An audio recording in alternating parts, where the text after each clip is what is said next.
Halo anak-anak semua, Assalamualaikum warahmatullahi wabarakatuh. Bertemu lagi kali ini dalam pembelajaran ekonomi. Pada kesempatan hari ini, anak-anak akan belajar mengenai pembagian ilmu ekonomi. Langsung saja, pendekatan dalam ilmu ekonomi. Pendekatan dalam ilmu ekonomi itu ada dua, yaitu ilmu ekonomi positif dan ilmu ekonomi normatif. Ilmu ekonomi positif itu adalah ilmu ekonomi yang membahas mengenai deskripsi, ya. Ilmu ekonomi yang membahas deskripsi mengenai fakta, situasi, dan hubungan yang terjadi dalam ekonomi. Jadi, kata kunci pada ekonomi positif itu adalah fakta, situasi, dan hubungan dalam ekonomi. Contohnya bagaimana? Contoh ilmu ekonomi positif itu ya, karena di sini berkaitan dengan fakta dan situasi, maka contohnya adalah tingkat pengangguran masyarakat Indonesia telah menurun dari tahun sebelumnya. Itu kan mengenai situasi atau fakta. Contoh lagi misalnya mengenai pandemi. Pandemi COVID-19 telah mempengaruhi pendapatan nasional Indonesia dari tahun 2020 dan 2021. Ya, jadi itu adalah contoh dari ekonomi positif. Kemudian yang kedua adalah ilmu ekonomi normatif. Ilmu ekonomi normatif adalah pendekatan ekonomi dalam mempelajari perilaku ekonomi yang terjadi dengan mencoba memberikan penilaian baik atau buruk berdasarkan pertimbangan subjektif. Ya, jadi di sini ilmu ekonomi normatif itu lebih mempelajari perilaku ekonomi dan mencoba memberikan penilaian baik ataupun buruk. Contoh ekonomi normatif ini adalah ya, karena ini berkaitan dengan penilaian ya, memberikan penilaian. Maka pemerintah hendaknya menambah investasi pada sektor infrastruktur ya, misalnya seperti itu. Kemudian contoh lagi misalnya, pemerintah harus menaikkan upah minimum regional menjadi misalnya 4 juta rupiah per bulan untuk memerangi kemiskinan. Ya, jadi dia ada memberikan penilaian baik dan buruk dan memberikan pertimbangan. Dari dua hal tadi dapat kita katakan ya, ekonomi positif itu menggambarkan program, situasi, dan kondisi ekonomi sebagaimana adanya. Sedangkan ekonomi normatif itu bertujuan untuk menentukan solusi. Ya, itu adalah mengenai pendekatan dalam ilmu ekonomi. Selanjutnya, kita akan mempelajari mengenai pembagian ilmu ekonomi. Pembagian ilmu ekonomi itu ada tiga, yaitu ekonomi deskriptif, ekonomi teori atau teori ekonomi, dan ekonomi terapan. Ekonomi deskriptif itu adalah ilmu ekonomi yang menjelaskan gambaran fakta tentang peristiwa ekonomi. Saya ulangi, ekonomi deskriptif itu adalah ilmu ekonomi yang menjelaskan gambaran fakta tentang peristiwa ekonomi. Fungsi dari ekonomi deskriptif ini adalah untuk mengkaji kondisi perekonomian di suatu tempat atau wilayah tertentu. Ya, itu adalah ekonomi deskriptif. Selanjutnya, teori ekonomi.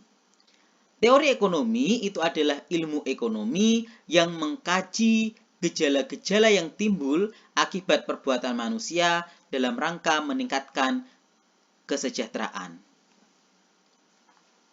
Ya, jadi kalau teori ekonomi itu lebih mengkaji gejala-gejala timbul akibat perbuatan manusia dalam rangka meningkatkan kesejahteraan. Kemudian, kalau ekonomi terapan itu adalah ilmu ekonomi yang mengkaji ekonomi teori untuk diterapkan dalam kehidupan nyata. Jadi, itu adalah ekonomi terapan. Ekonomi terapan itu bersifat praktis ya, bersifat praktis.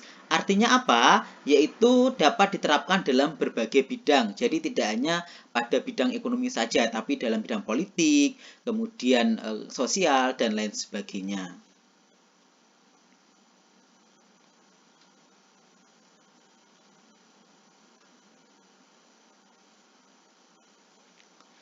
Selanjutnya, mengenai teori ekonomi ini dapat dibagi menjadi dua cakupan ya. Jadi ada dua cakupan teori ilmu ekonomi ya, yaitu ekonomi makro dan ekonomi mikro. Ekonomi makro itu adalah bagian dari teori ilmu ekonomi yang mengkaji mekanisme kerja perekonomian secara keseluruhan atau agregat. Jadi kalau makro, dia melihat ekonomi itu secara keseluruhan ataupun agregat. Contoh dari ekonomi makro ya, karena dia melihat ekonomi dari sisi keseluruhan atau agregat, maka contoh ekonomi makro itu biasanya berkaitan dengan pendapatan nasional, kemudian tingkat pengangguran, kemudian investasi, kemudian neraca pembayaran, siklus ekonomi, organisasi ekonomi internasional, dan mengenai kebijakan ekonomi. Itu adalah contoh dari ekonomi makro. Sedangkan ekonomi mikro itu adalah bagian dari teori ilmu ekonomi yang mengkaji perilaku individu, rumah tangga produsen atau RTP, kemudian RTK ini adalah rumah tangga konsumen, serta perusahaan dalam rangka membuat keputusan. Jadi kalau ekonomi makro tadi lebih ke melihat ekonomi secara keseluruhan atau agregat, tapi kalau ekonomi mikro dia lebih melihat dari sisi individu atau konsumen ya, ada produsen juga yang dilihat, termasuk perusahaan dan RTK juga.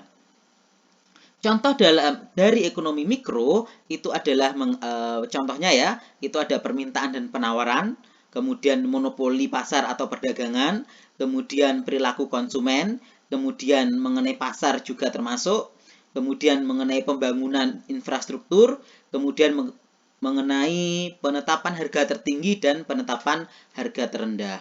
Itu adalah contoh dari ekonomi mikro.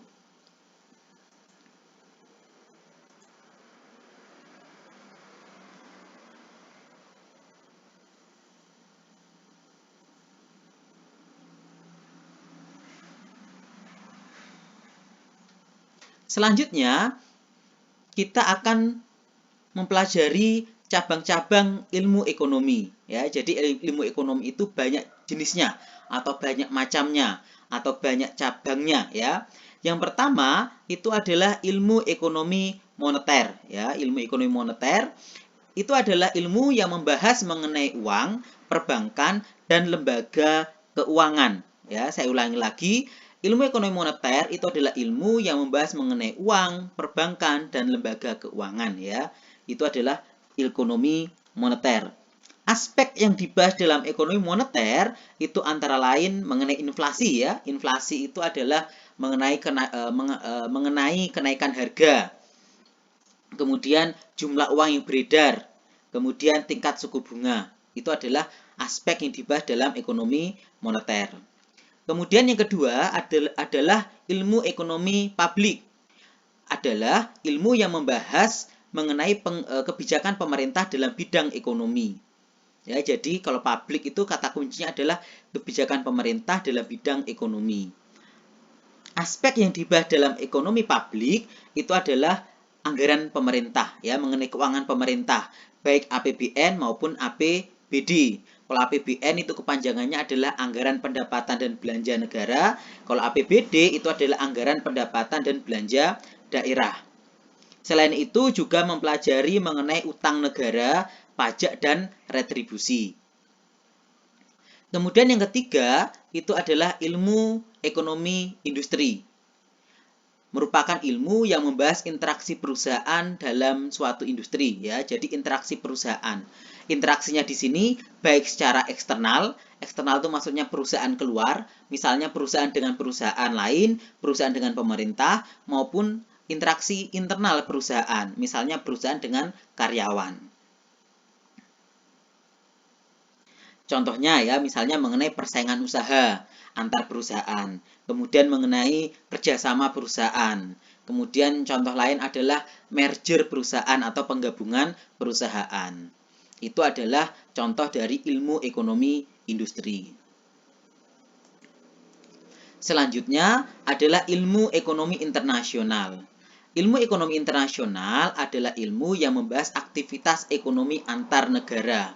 Jadi di sini membahas ya aktivitas ekonomi antar negara.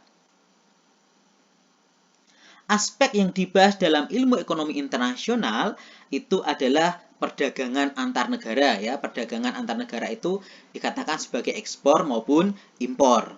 Kemudian neraca perdagangan internasional. Neraca perdagangan internasional itu adalah catatan yang berisikan mengenai kegiatan ekspor dan impor antar negara.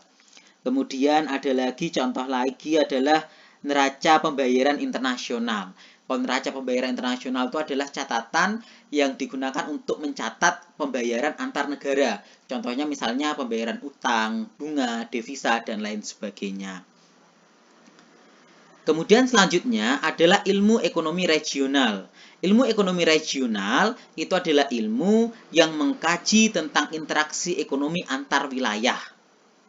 Ya, jadi di sini kata kuncinya adalah mengkaji tentang interaksi antar wilayah. Antar wilayah berarti maksudnya misalnya antar kabupaten, antar provinsi, dan sebagainya. Jadi lebih hubungan ekonomi antar wilayah. Contohnya apa? Contohnya perdagangan antara Sulbar dengan Sulsel. Perjanjian ekonomi antara Sulbar dengan Sulteng, seperti itu. Kemudian yang selanjutnya adalah ilmu ekonomi sumber daya alam. Ilmu ekonomi sumber daya alam adalah ilmu yang mengkaji masalah dan alokasi sumber daya alam secara optimal dilihat dari sisi ekonomi.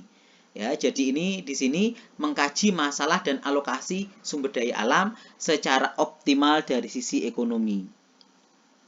Aspek yang dibahas dalam ilmu ekonomi ini adalah eksternalitas positif dan eksternalitas negatif.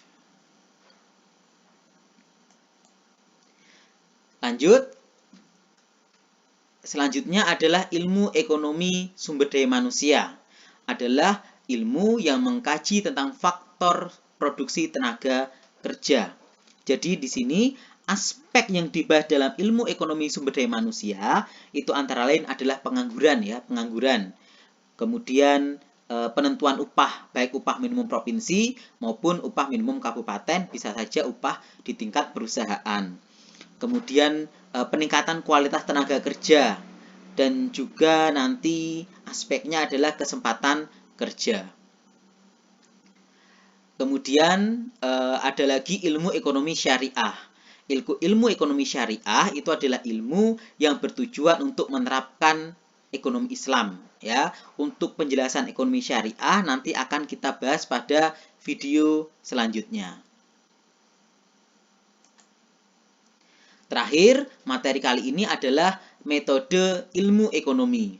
Terdapat 4 metode dalam ilmu ekonomi, yaitu metode induktif, metode deduktif, metode matematika, dan metode statistika. Metode induktif adalah suatu metode di mana keputusan dilakukan dengan mengumpulkan semua data informasi yang ada di dalam realita kehidupan manusia. Jadi di sini mengumpulkan semua data informasi yang ada dalam kehidupan. Kemudian kalau metode deduktif itu adalah suatu metode dalam ilmu ekonomi yang bekerja atas dasar ketentuan, hukum, dan prinsip umum yang sudah diuji kebenarannya. Kemudian kalau metode matematika itu adalah suatu metode dalam ilmu ekonomi yang digunakan untuk memecahkan masalah perekonomian dengan menggunakan soal-soal matematika. Contoh metode matematika ini misalnya adalah menghitung biaya produksi, menghitung biaya pemasaran, seperti itu. Jadi dia dihitung secara matematis. Kemudian yang terakhir adalah metode statistika. Merupakan metode dalam ilmu ekonomi yang digunakan untuk memecahkan masalah ekonomi dengan cara, ya, ada tahapannya di sini, yaitu mengumpulkan data, pengolahan data, analisa data, penafsiran data, serta penyajian data dalam bentuk angka-angka secara statistik.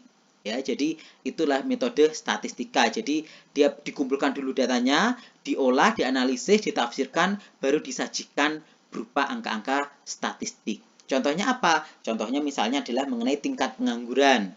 Contoh lagi misalnya jumlah tenaga kerja. Contoh lagi misalnya adalah inflasi, seperti itu. Jadi nanti dilihat dari metode statistika. Demikian penjelasan mengenai pembagian ilmu ekonomi. Kita bertemu lagi pada video selanjutnya. Terima kasih. Wassalamualaikum warahmatullahi wabarakatuh.